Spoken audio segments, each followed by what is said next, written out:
어차피 지금 이 정도가 되면 국민들은 이제 판단을 끝낸 상황이기 때문에 그렇죠. 이 정부의 소생 가능성은 없다. 그럼 방법은 뭐냐? 끌어내려야 되겠다. 내년 봄쯤 되면 보수 쪽에서 먼저 임기 단축 개헌을 꺼낼 가능성이 있다. 보수 진영의 원로이자 책사인 윤여준이 어제 CBS 라디오에 출연해 내놓은 예측에 여권이 요동치고 있습니다. 윤여준은 윤석열 지지율이 15% 정도까지 내려가면 국정 동력을 다 잃어버리고 아무것도 할 수 없다 경고하며 사람들이 내년 봄을 못 넘길 거라고 예상하는 거 아니냐는 의미심장한 말을 했는데, 한마디로 말하면 민주당 김용민 의원이 띄운 원포인트 임기 단축 개헌을 오히려 국민의힘에서 먼저 제안할 거라는 예언입니다.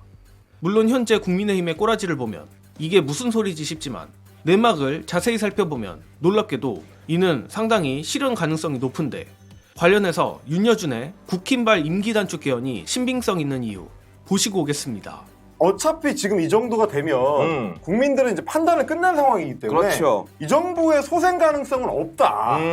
그럼 방법은 뭐냐? 어쨌든 보수가 무슨 꿈을 꾸느냐인데, 그 꿈이라는 게 결국은 정권을 바꾸는 차원의 문제가 아니라 이거는 그냥 끌어내려야 되겠다. 아, 그렇죠. 그래서 아마 내년 봄쯤 되면 보수 쪽에서 먼저 임기 단축 개헌을 꺼낼 가능성이 있다. 그래서 내년 봄이 고비다라는 얘기를 하더라고요. 예. 그 중간 과정에 뭔가 다른 게 있지 않은 한은 내년 봄쯤 되면 못 견디고 그 말을 꺼낼 수밖에 없을 거다. 2024년 말과 2025년과 2026년이라는 타임라인이 정해져 있으면 가장 중요한 건 정치 타임라인에서 2026년의 지방선거입니다. 그럼 2025년까지 뭔가 쇄신을 끝내야 후보자도 찾을 수가 있어요. 그렇죠, 그렇죠. 기본적으로 후보를 못 찾습니다. 네. 내가 나가봐도 당선이 안 될 텐데. 그렇지. 그러면은 시간이 올해 말밖에 안 남았어요. 그렇지, 그렇지. 그럼 올해 말에 정치적으로 반등할 수 있는 기회가 있냐? 계기가 있냐? 없습니다. 그러면 보수는 괴멸입니다. 그러니까 내년 봄 전에 용단을 어떻게든 내릴 가능성이 높다. 사실 저들 입장에서 정치공학적으로 변수가 아예 없는 것은 아닙니다. 영상 말미에 오창석 평론가가 여권 입장에서 반등의 계기가 없을 거라고 말은 했지만 정말 냉정하게 여전히 이재명 대표의 공선법과 위중교사 선고가 남아있는 것이 현실입니다. 물론 저로선 이 두 개의 1심 선고에서 피선거권 박탈에 준하는 유죄가 나온다 한들 일부 극우층의 일시적 결집이 저쪽으로 하여금 최대한 유리한 결과일 것이라 생각합니다.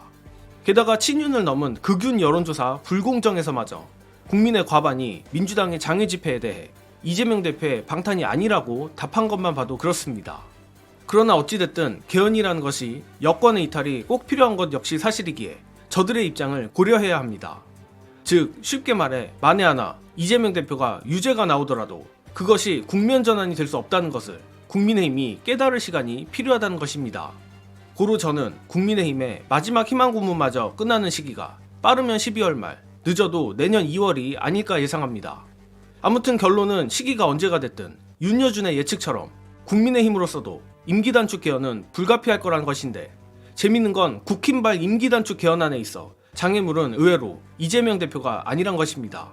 이 부분도 관련한 중요한 영상 보시고 이어가겠습니다. 그러니까 판을 바꿔야 된다라는 생각을 하게 될 거다라는 거죠. 그렇습니다. 26년에 지방선거를 해야 되니까. 그렇습니다. 그 지방선거를 해야 지역구 국회의원들도 네. 그 다음 총선을 준비할 수가 있으니까. 자기 조직이에요. 이거 박살나고 나면 그 다음 나는 미래가 없다 라고 생각하게 될 가능성이 크기 때문에, 그러면 타임 스케줄을 뽑아봤을 때는 1년 전인 내년 봄이다. 근데 이제 그 카드가 유일한 카드인 게, 어차피 하야를 하라 그래도 대통령이 아예 못을 박았잖아. 안 난 한다 임기 그랬죠. 지킨다. 근데 탄핵을 하자니, 탄핵을 하면 또 지난번처럼 개박살 나가지고 다 진영이 털려먹을 것 같아. 네. 그럼 나도 재선 못하잖아. 탄핵을 하기 싫어. 네. 그럼 방법은 개헌 얘기를 던져야 26년 지방선거를 할 때 같이 국민투표를 한다. 지금 이 계획을 세우고 있을 건데 그게 되겠냐 이거예요. 자, 그거를 윤석열이 받아야 됩니다. 네. 그걸 뒤에서 꾸리고 있으면은 지난번 박근혜처럼 송이영 주피를 갑자기 뭐 이상한 국정을 시켜가 조져가지고 날리거나 네. 그렇지. 이런 사인을 보낼 수 있습니다. 한동훈 딸이 갑자기 학력 위주로 조사를 받거나 그렇지. 뭐 여러 가지 일들이 상상도 할 수 없는 일들이 벌어질 수 있다는 거. 네.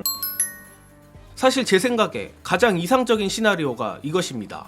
박근혜가 과거 조선일보 송이영 주피를 쳤듯 윤석열이 마지막 사정 권력을 짜내 국민의힘을 힘으로 누르려 하는 것인데, 이렇게 되면 오히려 친윤을 포함해 영남에 또아리를 틀고 있는 국힘 현역들이 더욱 강하게 반발을 할 것으로 예상합니다.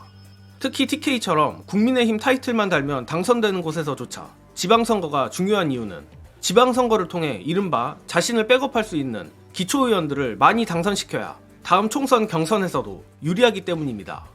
고로 올해 연말부터 내년 초까지 정말 피 튀기는 캐비넷 전쟁이 벌어지지 않을까 싶은데, 기왕 싸울 거면 윤석열이 국민의힘이란 핵폐기물 정당까지 같이 무덤으로 끌고 들어가 주길 응원합니다. 이번 영상은 여기까지 하겠습니다. 시청해주신 여러분 감사합니다.